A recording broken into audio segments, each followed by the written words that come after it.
চলুন দাদা, আপনি অজন্তা পল্লী চেনেন তো, টালিগঞ্জের কাছে? প্লিজ ওখানে চলুন।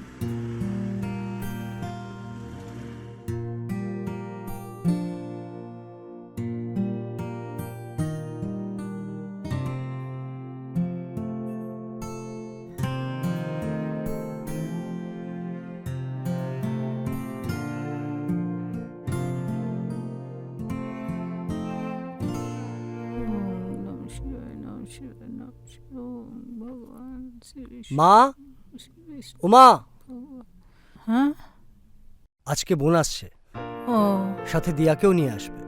তোমার জামাইও আসবে নিশ্চয়ই। ও বলছি এটা রাখো, ওরা এলে দিয়ে দিও, পুজোর কেনাকাটা করার জন্য। বলো তুমি দিচ্ছ। ওই প্রতি মাসে যে ভাতা পাও সেখান থেকে টাকা জমিয়ে আমি বাজার থেকে চিকেন কিনে এনেছি। হ্যাঁ, একটু পাতলা করে ঝোল করো, দিয়া ভালোবাসে। আজ তুই থাকবি না বাবা? মা, পুজোর আগে রোববারগুলো আমাদের মতো ফুটপাতের হকারদের কাছে লক্ষ্মীবার। হ্যাঁ, দোকান কি করে বন্ধ করি বলো?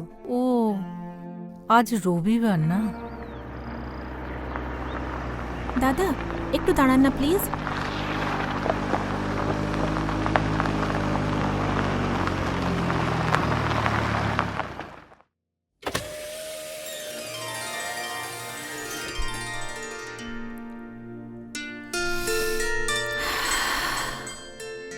কলকাতা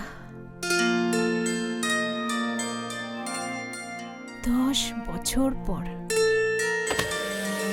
চলুন দাদা।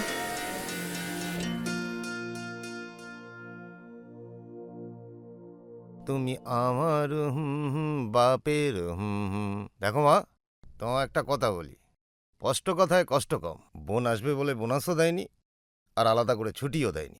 আজ এমনিই রবিবার, এমন কোনো ন্যাকামি করো না যাতে আমার সারাদিন ক্লাবে বসে তাস খেলে কাটাতে কি হয়। বললে? এই শোনো, ভাবছো কি আমার কানে যাচ্ছে না?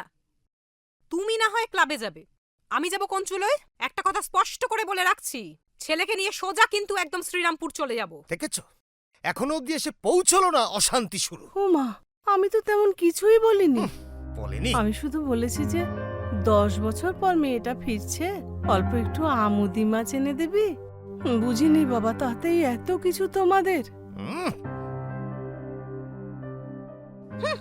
কলকাতা তুমি আঁচলের মতো সোহাগ আদরে মাখা, তোমার জন্য ভালোবাসা আর আবেগ জমিয়ে রাখা।